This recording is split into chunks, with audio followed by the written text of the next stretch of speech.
नमस्कार बच्चों, good morning all of you.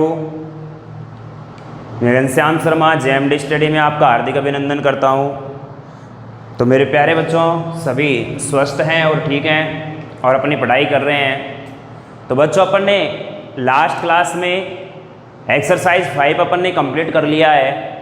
जो अपन ने अरिथमेटिक प्रोग्रेशन पढ़ा था, समांतर श्रेणी पढ़ी थी, उस समांतर श्रेणी के सारे एग्जाम्पल और पूरी एक्सरसाइज अपन ने किया है और सारे क्वेश्चन किए अपन ने, एग्जाम्पल के भी एक्सरसाइज के भी। मैंने आपके लिए जो विविध वाला छोड़ा है, वो विविध वाला इसलिए छोड़ा है ताकि आप खुद से प्रैक्टिस करो। कुछ क्वेश्चन है जो आपसे नहीं बनेंगे उसमें, जो मैं आपको जब हमारा कोर्स कंप्लीट हो जाएगा तो उस रिवीजन श्रृंखला में जब अपन करेंगे ना, तो अपन हर प्रश्नावली के विविध को ही पढ़ेंगे, ठीक है। और विविध के साथ साथ में उस प्रश्नावली के जो इम्पोर्टेंट फैक्ट हैं, महत्वपूर्ण जो तथ्य हैं, सूत्र वगैरह रहे, उनका रिवीजन करेंगे। और लगेगा कि हाँ, इन क्वेश्चनों में बच्चों को दिक्कत आई होगी तो उन क्वेश्चनों को मैं दोबारा से फिर से करवाऊंगा। विविध को कंप्लीट करेंगे अपन रिवीजन श्रृंखला में, और इम्पोर्टेंट फैक्ट जो रहेंगे उस एक्सरसाइज के, उनको करेंगे। तो साथियों, आज अपन नया शुरू कर रहे हैं चैप्टर है, और चैप्टर नंबर 6 है, एक्सरसाइज 6 है हमारी, प्रश्नावली 6 है, जिसका नाम है त्रिकोणमितीय अनुपात, ट्रिग्नोमेट्री रेशो। ट्रिग्नोमेट्री रेशो के अंदर अपने जो प्रश्नावली 6 है, इसमें केवल हमारे पास 6.1 है, और उस 6.1 जो है वो हमारी है ट्रिग्नोमेट्री की जो टेबल होती है, जो सारणी होती है, जो त्रिकोणमितीय अनुपात होता है। त्रिकोणमितीय अनुपात 0 डिग्री, 30 डिग्री, 45 डिग्री, 60 डिग्री और 90 डिग्री, ये होते हैं। इनके मान अपने को याद रखने हैं। वो टेबल मैं आपके सामने बनाऊंगा और उस टेबल को आपको याद रखना है, उस टेबल के मान आपको याद होने चाहिए, तभी आप इस प्रश्नावली 6 को कर पाओगे, ठीक है। प्रश्नावली जो 7 है, इसी की जो एक्सरसाइज 7 है, उसमें अपन पढ़ेंगे ट्रिग्नोमेट्रिक आइडेंटिटीज, त्रिकोणमितीय सरल समीका पढ़ेंगे, ठीक है। उसके बाद इसी से रिलेटेड 8th एक्सरसाइज 8th, जिसमें अपन हाइट एंड डिस्टेंस पढ़ेंगे। तो 6th, 7th और 8th जो तीनों प्रश्नावलियां हैं, ये एक ही कॉन्सेप्ट से इसमें अपने को टेबल भी याद करनी है और जो ट्रिग्नोमेट्रिक आइडेंटिटी है वो भी याद करनी है। तब जाके हमारी 8वीं जो प्रश्नावली है, जिसको हाइट एंड डिस्टेंस बोल रखा है, उस पर काम करेंगे। तो अपना ये चैप्टर एक तरह से एक ही चैप्टर है, त्रिकोणमिति, ट्रिग्नोमेट्री जिसको बोलते हैं, जिसको 3 भागों में हमारी क्लास 10th के अंदर बांटा गया है, जिसके अंदर अलग अलग प्रश्नावली के नाम से उसे दर्शाया गया है। पार्ट एक ही है प्रश्नावली, मतलब टॉपिक पूरा एक है, त्रिकोणमिति, ट्रिग्नोमेट्री, लेकिन इसको 3 हिस्सों में डिवाइड करके हमारे को यहाँ पर दिया गया है और अपन को इनको अलग अलग पढ़ना है। जो हमारा सिलेबस उस अकॉर्डिंग पढ़ेंगे अपन, फालतू चीजें अपने काम की है नहीं, ठीक है बच्चों।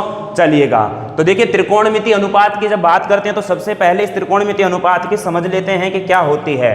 देखिए त्रिकोणमिति जो हमारी होती है, ट्रिग्नोमेट्री जो हमारी होती है, राइट एंगल ट्राइंगल पर आधारित है। राइट एंगल ट्राइंगल बोले तो, हालांकि इस राइट एंगल ट्राइंगल के बारे में मैं और अच्छी तरह से डिटेल में जब अपन एक्सरसाइज 7 पढ़ेंगे, प्रश्नावली 7 पढ़ेंगे, जहां सरल समीका पढ़ेंगे, वहां पर मैं डिटेल से बताऊंगा। लेकिन यहां मैं थोड़ी सी जानकारी देने के बाद मैं तुरंत सारणी पर आऊंगा। मैंने टॉपिक लिख रखा है कि विशेष कोणों के त्रिकोणमितीय अनुपातों की सारणी, ठीक है ना। यानी कि जो स्पेशल एंगल होते हैं उनके ट्रिग्नोमेट्री रेशोज के टेबल बनाएंगे और उसके मान अपने को, उनकी वैल्यू अपने को याद होंगी, तब जाके ये प्रश्नावली होगी। बिल्कुल आसान है, अगर आपको वैल्यू पता है ना, तो प्रश्नावली जो एक्सरसाइज 6 है, यहाँ से एक क्वेश्चन जो बनेगा ना, वो बहुत आसानी से हो जाएगा। 1 या 2 नंबर का जो क्वेश्चन आएगा हमारा, वो बहुत पक्का हो जाएगा हमारा।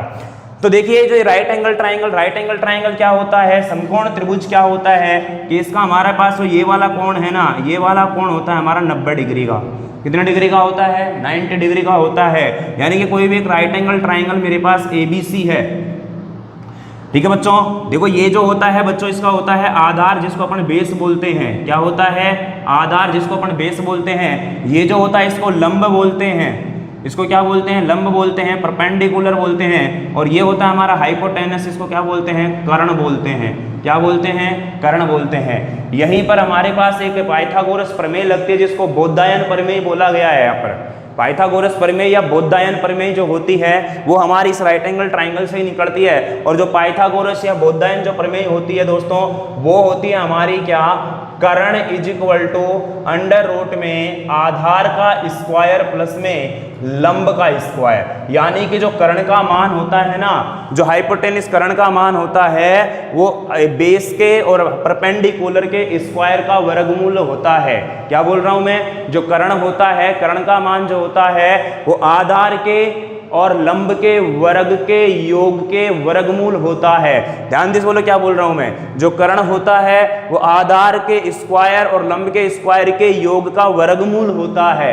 यानी इसी को अगर मैं दूसरे शब्दों में लिखना चाहूं बच्चों तो देखो कर्ण स्क्वायर बराबर हो जाएगा क्या, आधार का स्क्वायर प्लस में लंब का स्क्वायर। ठीक है, तो ये बातें अपन यहां पर करने वाले हैं। अच्छा, त्रिकोणमितीय अनुपात हमारे पास होते कौन कौन से हैं? एक हमारे पास होता है साइन थीटा, एक हमारे पास होता है क्या, कोस थीटा, एक हमारे पास क्या होता है टेन थीटा, एक हमारे पास क्या होता है कोट थीटा, एक हमारे पास होता है क्या बच्चों सेक थीटा, और एक होता है हमारे पास कोसेक थीटा। ठीक है ना, साइन जा बोलते हैं इसको कोज्जा बोलते हैं, इसको टेंजा बोलते हैं, इसको कोटेंजा बोलते हैं, इसको सेकजा कोसेकजा बोलते हैं, सॉरी सेकजा, और इसको कोसेकजा बोलते हैं। ठीक है ना, ये अलग अलग होते हैं। अच्छा, अब इनके जो होते हैं ना, देखो 9th क्लास में भी ये टॉपिक होता है और वहां पर हमारे पास ध्यान से समझो 9th क्लास में जब हम पढ़ते हैं तो इसको पढ़ते हैं LAL बटा में KKA। बचपन में सभी ने सुना होगा और अभी तो बचपन ही चल रहा है, लाल बटा कक्का जिसको बोलते हैं। जो ये वाला जो होता है ना दोस्त बच्चों, ये हमारा होता है साइन, ये जो होता है हमारा ये होता है क्या कोस, ये जो होता है हमारा ये क्या होता है टेन। और नीचे से चलेंगे तो देखो ये तो हो गई इधर से बात, अगर मैं इधर से यूं बात करूंगा तो ये मेरे जो हो जाएगा ये क्या हो जाएगा बच्चों कोट हो जाएगा, और ये हो जाएगा क्या सेक, और ये क्या हो जाएगा कोसेक थीटा। यानी कि अगर मैं बात करूं यहां पर आपको समझाने की कोशिश करूं तो साइन थीटा का मान जो होगा मेरा लंब बटा कर्ण होगा। यानी कि ये मेरे पास कर्ण हो गया है, ये मेरे पास लंब हो गया है, और ये क्या हो गया आधार हो गया। तो साइन थीटा को अगर मैं लिखूंगा तो ये क्या लिखेंगे अपन लंब बटा में कर्ण, अगर कोस थीटा को लिखूंगा तो आधार बटा में कर्ण, अगर टेन थीटा को लिखूंगा तो लंब बटा में आधार। अब नीचे से उधर देखो कोट जो होता है, देखो ये लंब बटा आधार है और कोट जो होता है आधार बटा लंब होता है, इसका मतलब वो टेन का क्या हो गया उल्टा हो गया, टेन का क्या हो गया उल्टा हो गया। ऐसे ही अगर मान लो यहाँ पर मैं सेक लिखूंगा तो सेक थीटा, देखो बच्चों यहाँ पर कर्ण बटा आधार लिखना है, नीचे से जाना है तो कर्ण बटा में क्या लिखूंगा आधार, ये क्या है आधार बटा कर्ण, यानी कि ये किसका उल्टा हो गया कोस का उल्टा हो गया। कोसेक लिखूंगा तो बच्चों कर्ण बटा लंब होगा, और कर्ण बटा में अगर मैं लंब करूंगा तो ये किसका उल्टा हो जाएगा मेरा साइन का उल्टा हो जाएगा। यानी कि अपन ऐसे भी लिख सकते हैं क्या कि साइन थीटा बराबर जो होता है वो 1 अपॉन कोसेक थीटा होता है। साइन थीटा जो होता है हमारा वो 1 अपॉन क्या होता है कोसेक थीटा होता है, और अगर मैं कोसेक थीटा को लिखना चाहूंगा तो 1 बटा क्या हो जाएगा साइन थीटा होता है। ये बात समझ में आनी चाहिए। ऐसे ही अगर मान लीजिए मैं बोलूँ आपके सामने कि कोस थीटा बराबर अगर मैं लिखना चाहूंगा तो 1 अपॉन सेक थीटा होता है, और सेक थीटा बराबर हो जाएगा 1 अपॉन में कोस थीटा। इनकी बातें और भी करेंगे अपन। अगर मान लो मैं ऐसे ही मैं बोलूँ आपको सामने बच्चों की टेन थीटा जो होता है मेरा वो कोट का उल्टा होता है, और कोट थीटा जो होता है वो टेन का उल्टा होता है। ये बातें समझ में आ रही है। और एक टेन थीटा जो होता है हमारा, टेन थीटा को अपन लिखते हैं क्या साइन थीटा बटा में कोस थीटा। ये मैं क्यों बता रहा हूं, क्योंकि मैं टेबल याद करवाऊंगा, सारणी अगर आपको याद करवाऊंगा जब ये चीजें काम आएंगी। अगर मैं कोट को लिखूंगा यहाँ पर तो क्या हो जाएगा मेरा कोस थीटा अपन में साइन थीटा। ये बातें अपन प्रश्नावली साथ में करने वाले हैं वैसे तो, लेकिन यहाँ पर इसलिए बता रहा हूँ क्योंकि ये टेबल बनाने में अपने को हेल्प करेंगी। टेबल बनाने में जो सारणी बनाएंगे अपन उसमें अपनी सहायता करने वाली है, इसलिए मैं ये बातें आपको यहाँ पर बता रहा हूँ। ठीक है बच्चों, तो ये होती है त्रिकोणमितीय अनुपात होती है, 6 त्रिकोणमितीय अनुपात अपन पढ़ते हैं। ठीक है, और इन्हीं पर आधारित अपन प्रश्न करने वाले हैं। लेकिन जो हमारी प्रश्नावली 6 दे रखी है त्रिकोणमितीय अनुपात है, उसमें अपने को देखो यहाँ पर प्रूफ भी दे रखा है कि 0 डिग्री से मान कैसे बनते हैं, 30 डिग्री से मान कैसे बनते हैं, 45 से मान कैसे बनते हैं, 60 से कैसे बनते हैं, 90 से कैसे बनते हैं। वैसे अपने काम का है नहीं इतना, अगर होगा ऐसा कोई दिक्कत आएगी तो जब अपन रिवीजन श्रृंखला करेंगे तो वहां पर मैं दोबारा से बता दूंगा, क्योंकि कुछ चीजें अपने को छोड़कर चलनी पड़ेंगी बच्चों। क्यों? क्योंकि फिर रिवीजन में अपने को पढ़ने का मजा ही नहीं आएगा। समझ में आ रही है? तो रिवीजन भी हमारे पास करेंगे तो ऐसा लगना चाहिए कि अपनी चीज को पहली बार ही पढ़ रहे हैं। तो इसलिए कुछ चीजें मैं यहाँ पर स्किप करके चल रहा हूँ मेरे खुद से मन से, ताकि अपन जब रिवीजन करें तो आपको भी इंटरेस्ट बना रहे पढ़ने का कि हाँ कुछ नया सीखने को मिलेगा, और मेरे को भी इंटरेस्ट आएगा बताने को कि कुछ मैं नया बता रहा हूँ बच्चों को। इसलिए मैं कुछ चीज़ों को थोड़ा सा यहाँ स्किप करके चल रहा हूँ, ठीक है ना। हालांकि ये चीज़ें काम की इतनी है नहीं, इन फ्यूचर अगर आपके सामने कोई प्रूफ करके पूछे तो काम आ सकती है, लेकिन एग्जाम में शायद ही पूछता है, क्योंकि क्वेश्चन ही पूछे जाते हैं प्रश्नावली के। सिद्ध करवाने वाली प्रश्नावलियाँ होती है, वहाँ पर सिद्ध करवाने वाले क्वेश्चन पूछे जाते हैं, और जहाँ पर क्वेश्चन बनते हैं मान रखने वाले, वहाँ से मान रखने वाले क्वेश्चन पूछे जाते हैं। सिद्ध करने वाली प्रश्नावली हमारी 7 आएगी, त्रिकोणमिति है जो हमारे पास सर्वसमीका आएगी, वहां पर सिद्ध करवाएगा, तो वहां पर अपन अच्छे से बढ़ाए बताएंगे सिद्ध कैसे करते हैं, ठीक है। तो वहां पर हर चीज को प्रूफ करके देखेंगे। यहाँ इतना जरूरी नहीं है, क्योंकि ये जो प्रश्नावली 6 है ये सारी की सारी त्रिकोणमितीय अनुपातों के मान पर निर्धारित है, इसलिए हमको यहाँ पर त्रिकोणमितीय मानों के टेबल पर ही ध्यान देना है, और उस टेबल को रट लेना है अच्छी तरह से। आपको कोई भी वैल्यू पूछी जाए आप तुरंत उसका आंसर देना है कि इसका साइन 30 का मान 1/2 तो 1/2, साइन 0 का मान 0, साइन 90 का मान 1, कोस 90 का मान 0, कोस 45 का मान 1/√2। ऐसे हमसे पूछे टेन 60 का मान पूछे √3, टेन 30 का मान पूछे 1/√3। इस प्रकार से आपको सीधे सीधे याद होनी चाहिए ये चीजें, ठीक है दोस्तों। चलिए मेरे प्यारे बच्चों अपन बात कर लेते हैं, इतनी सी बात आपको समझ में आनी चाहिए। ये जो चीजें मैं बताई है मैंने आपको ये याद रखनी है केवल, क्योंकि मैं त्रिकोणमिति सारणी जब बनाऊंगा आपके सामने तब ये चीजें काम आने वाली हैं, ठीक है। चलिए मैं पहले आपके सामने सारणी बनाना सिखा रहा हूं, आपको सिखा रहा हूं मैं सारणी कैसे बनाई जाएगी, और याद फिर आपको कैसे करना है, और उसके बाद फिर अपन इसके क्वेश्चनों पर आएंगे। चलिएगा मिटा रहा हूं मैं इसको बच्चों। ये चीजें इतनी खास थी नहीं, लेकिन हालांकि इसको भी लिख लेना जरूर अपने कॉपी में, नोटबुक लेकर के बैठिएगा और नोट्स बनाइएगा। नई प्रश्नावली है एकदम बिल्कुल, ठीक है बच्चों। चलो तब अब हम आपको सिखाते हैं कि त्रिकोणमितीय अनुपातों की सारणी कैसे बनाई जाती है, और त्रिकोणमितीय अनुपातों की सारणी को बना करके याद भी हम करवाएंगे। ये याद कैसे करवाई जाती है, अगर आप हमारे सामने अगर ऑफलाइन क्लास में होते तो मैं आपको चुटकियों में याद करवा देता, लेकिन अब भी मैं पूरी कोशिश करूंगा, आपको हिंट दूंगा कि किस तरीके से आपको याद करनी है, जिससे आप उस तरीके को फॉलो करके याद कर सको और कभी भूल ना पाओ। मैंने जिस तरीके से याद कर रखी है, मैंने अभी आपके सामने धड़ाधड़ जैसे ही वैल्यू बोली, मैंने मान बोला, ऐसे ही आपको याद करनी है बच्चों। कैसे याद करनी है अभी हम बताएंगे। हम पढ़ रहे हैं सारणी लिख रहा हूँ मैं, सीधा ही आपको पता है कि सारणी किसकी बना रहे हैं अपन, त्रिकोणमितीय अनुपातों की सारणी बना रहे हैं, इसलिए ठीक है। चलिएगा हमारे पास जो भी त्रिकोणमितीय अनुपात हैं उन सभी को अपन एक टेबल में ड्रॉ करने वाले हैं, और याद मैं करवाऊंगा। याद करवाने की गारंटी मेरी है, आप कतई टेंशन ना लीजिएगा बिल्कुल भी। यहां पर हमारे आ जाएंगे त्रिकोणमितीय अनुपात, त्रिकोणमितीय अनुपात, ये कॉलम रहेगा हमारा बच्चों 0 डिग्री का,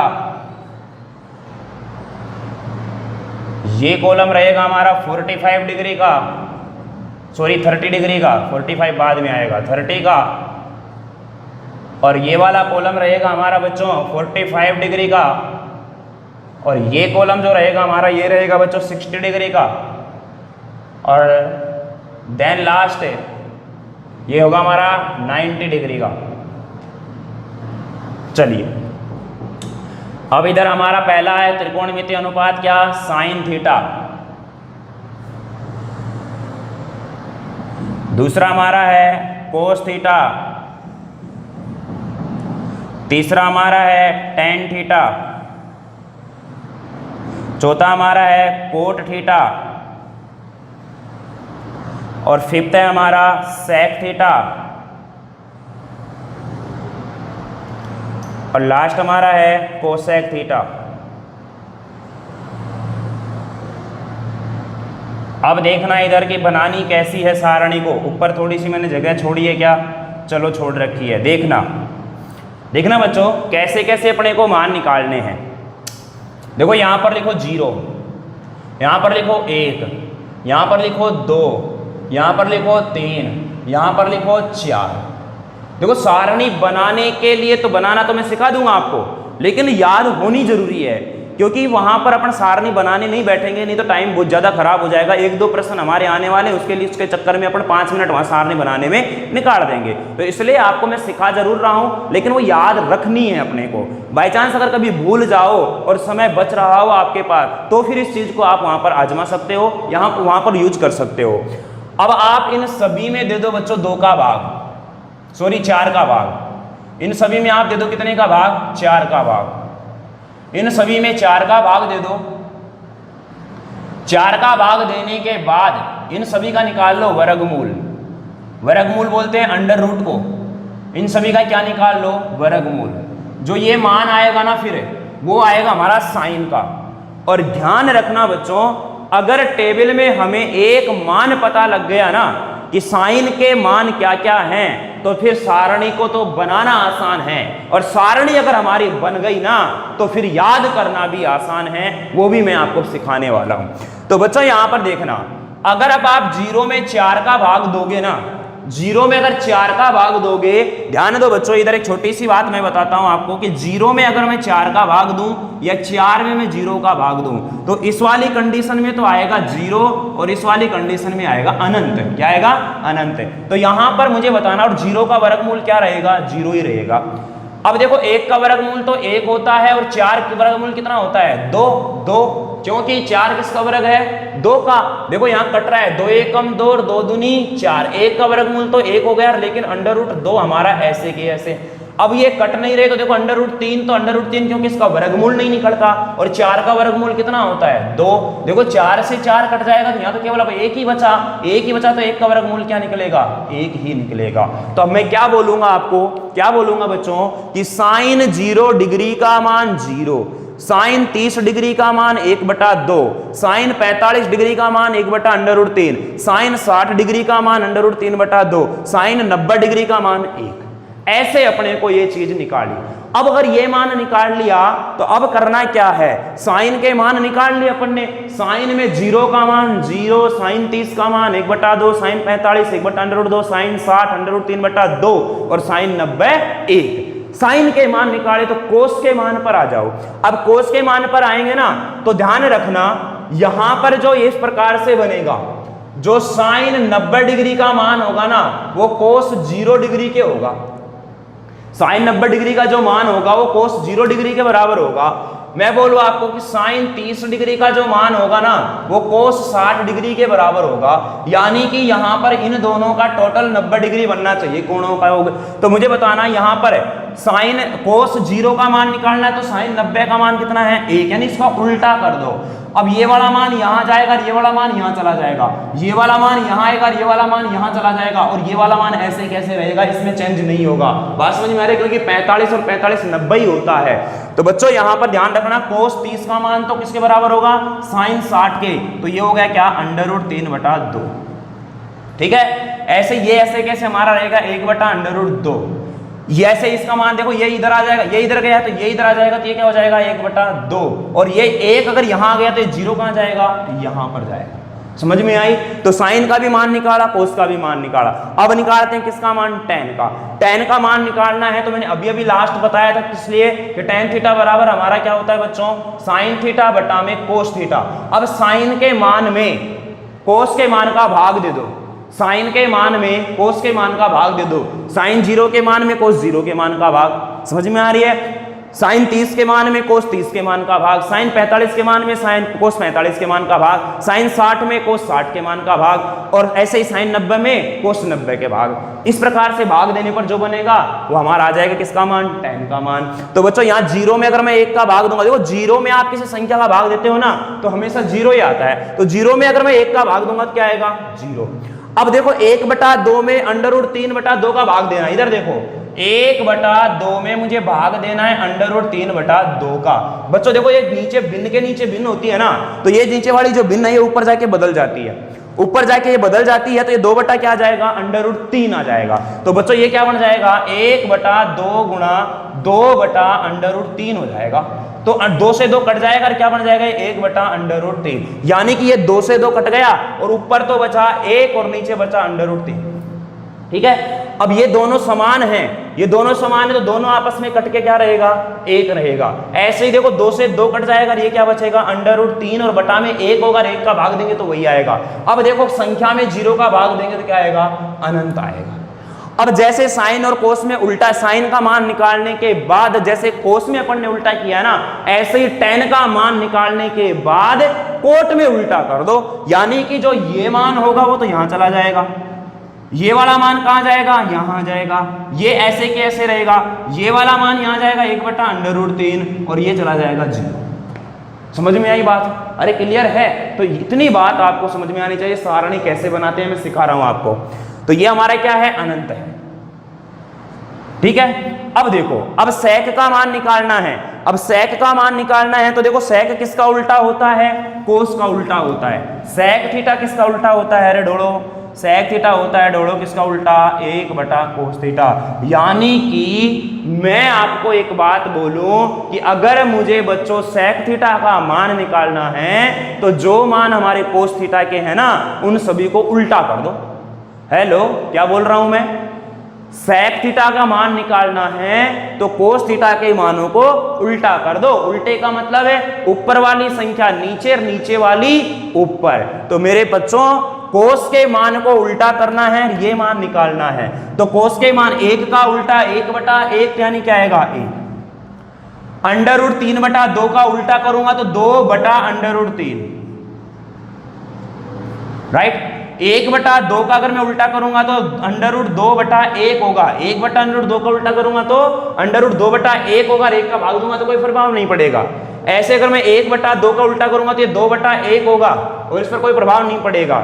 ऐसे अगर मान लीजिए फिर 0 का अगर मैं उल्टा करूंगा तो देखो 0/0 हो जाएगा, ये क्या हो जाएगा हमारा, अनंत हो जाएगा। क्या हो जाएगा, अनंत। अब जैसे इसमें किया है इन मानों को उल्टा करके यहाँ रख दो, ये हो गया यहाँ पर अनंत, ये आ जाएगा यहाँ पर 2, फिर √2 हमारा ऐसे के ऐसे, ये 2/√3 इधर चला जाएगा और ये 1 यहाँ आ जाएगा। समझ में आ रही है? तो इसलिए मैंने आपको बताया कि ऐसे जैसे ये दोनों मान रिलेटेड है, ये दोनों मान रिलेटेड है, ये दोनों मान रिलेटेड है, कैसे हो रहे हैं, उल्टे हो रहे हैं आपस में एक दूसरे से। बात समझ में आ रही है? तो ऐसे अपने को सारणी को क्या करना है, तैयार करना है। सारणी बनाना आपको मैंने सिखा दिया है, आप खुद भी एक बार इसको बिना देखे आप खुद बनाने की कोशिश करना और उसके बाद में इसको आपको याद करनी है, बनाना नहीं सीखना, याद करनी है। याद करनी है तो करनी है। बात समझ में आ रही है? हालांकि मैं हर बार हर क्वेश्चन में आपको मैं याद दिलाऊंगा कि सारणी का मान ये होता है, इसका ये होता है, इसका। ठीक है, आपको अच्छी तरह से मैं याद करवा दूंगा, टेंशन इस बात की ना लीजिए। लेकिन आपको खुद को एक बार बिना देखे उसको बनानी है और एक बार याद करने के बाद बिना देखे आप इसको लिखना है। 1 या 2 नंबर का क्वेश्चन, 1 या 2 नंबर का क्वेश्चन यहाँ से बनेगा, ध्यान रखना इस चीज का, और बहुत अच्छा क्वेश्चन आएगा। और अगर आपको टेबल ये सारणी याद है बच्चों, अगर ये सारणी आपको याद है ना, तो मैं बता रहा हूं आपके 2 नंबर पक्के हैं। क्लियर है? आसान है, बिल्कुल आसान है। मेरे साथ एक बार इसका रिवाइज कीजिएगा, मैं बोल रहा हूं जैसे जैसे sine 0 0, sine 30 1/2, sine 45 1/√2, sine 60 √3/2, sine 90 1। अब कोस पर आ जाओ, कोस 0 1, कोस 30 √3/2, कोस 45 1/√2, कोस 60 1/2 और कोस 90 0। क्लियर है? ऐसे अब tan पर आ जाओ, tan पर आएंगे, देखो tan 0 का मान 0 हो जाएगा, tan 30 का मान 1/√3 हो जाएगा, tan 45 का 1 हो जाएगा, tan 60 का √3 हो जाएगा और tan 90 का अनंत हो जाएगा। ऐसे ही कोट में आएंगे तो इसका उल्टा ले लो, कोट 0 का अनंत, कोट 30 का √3, कोट 45 का 1, कोट 60 का 1/√3 और कोट 90 का 0। कोट 90 का क्या हो जाएगा, 0। ऐसे ही फिर अब सेक पर आ जाओ, तो सेक 0 का 1, सेक 0 का 1, सेक 30 का 2/√3, सेक 30 का 2/√3, सेक 45 का √2, सेक 45 में क्या होगा, √2 और सेक 60 का क्या होगा, 2 और सेक 90 का क्या होगा, अनंत होगा। ऐसे अब इसमें आ जाओ कोसेक में, तो कोसेक 0 का क्या हो जाएगा, अनंत, कोसेक 30 का 2 और कोसेक 45 का √2, कोसेक 60 का क्या हो जाएगा, 2/√3 और कोसेक 90 का क्या हो जाएगा, 1। ऐसे आपको ये सारणी याद रखनी है। ठीक है बच्चों, क्लियर है? इसको आप स्क्रीनशॉट लो, इसको रोक करके सारणी को बनाओ और इसको याद रखनी है तो याद रखनी है बस, और कोई तरीका नहीं है।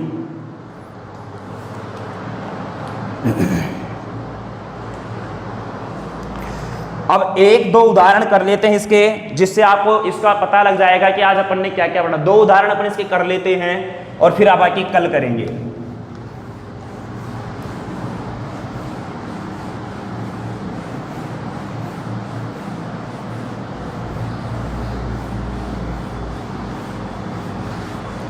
याद करनी है बच्चों ये सारणी, हर हाल में याद होनी चाहिए। मैं बोल रहा हूं फिर से,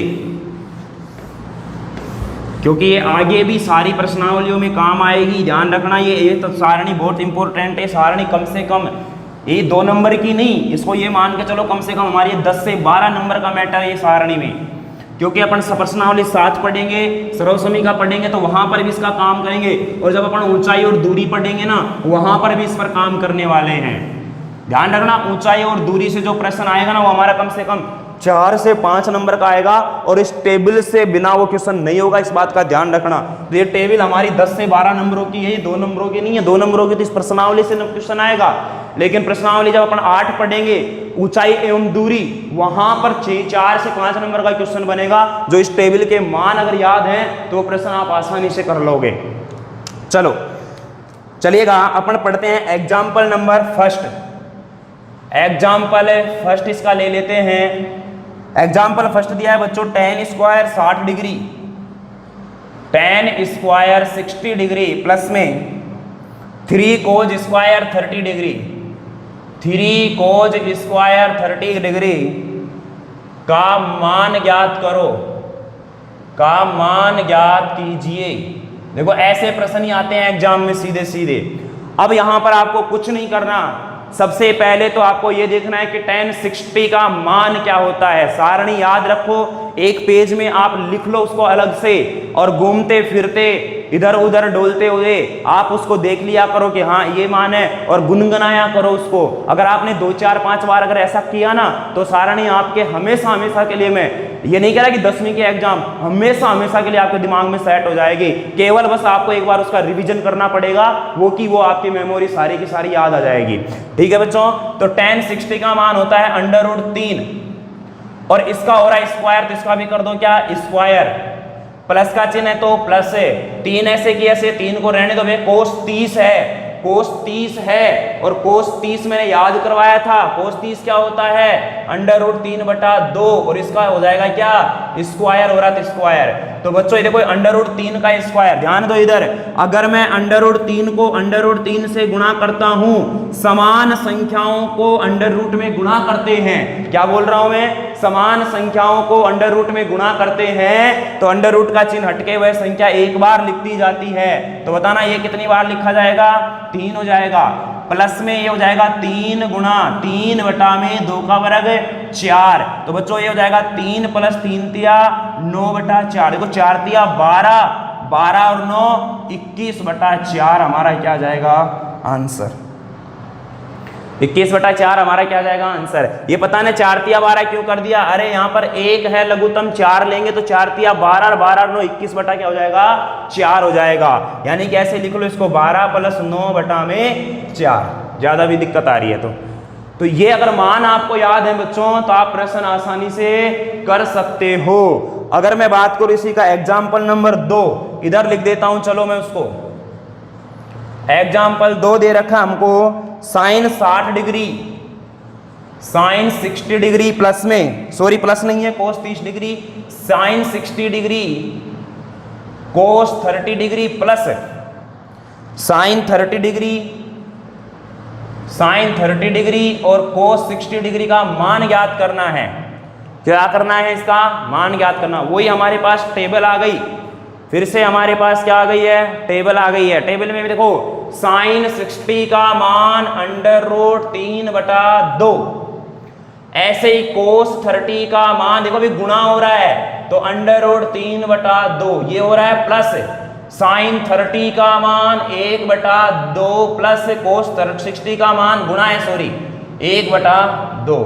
देखो बच्चों, √3 को √3 से गुणा किया तो अभी बताया था 3 और 2 दूनी 4, प्लस में 1 एकम 1 और 1 बटा में 4। तो बच्चों देखो 4 लघुत्तम आ जाएगा, 4 एकम 4 तो 3 एकम 3, 4 एकम 4 तो 1 एकम 1, 3 और 1 4, 4 बटा 4 से 4 कटा, क्या आ गया आंसर? 1 आ गया। क्या आ गया? 1 आ गया। बात समझ में आई कि नहीं आई? तो ये हुई बात हमारी आज की क्लास की। आज की क्लास में अपन ने क्या सीखा? त्रिकोणमितीय अनुपातों के बारे में और सारणी बनाना सीखा, सारणी को याद रखना, और 2 उदाहरण अपन ने किए हैं। देख लो, मैंने दोनों उदाहरणों में केवल सारणी से संबंधित मान ही बताए हैं। यही से सारी प्रश्नावली जो 6 है हमारी, वो यही है बस। सारणी याद है तो प्रश्नावली 6 आसान है, अगर नहीं है तो एक्सरसाइज 6 आपके लिए मुश्किल हो जाएगी। ठीक है बच्चों, आज के लिए इतना ही करते हैं, अगली क्लास में मिलेंगे, आगे किसके उदाहरण करेंगे, धीरे धीरे अपन इस प्रश्नावली को पढ़ते हुए चलेंगे। ठीक है बच्चों, अपना ध्यान रखना और स्वस्थ रहना, सुरक्षित रहना और हमेशा मुस्कुराते रहना। ठीक है बच्चों, बाय बाय, टेक केयर।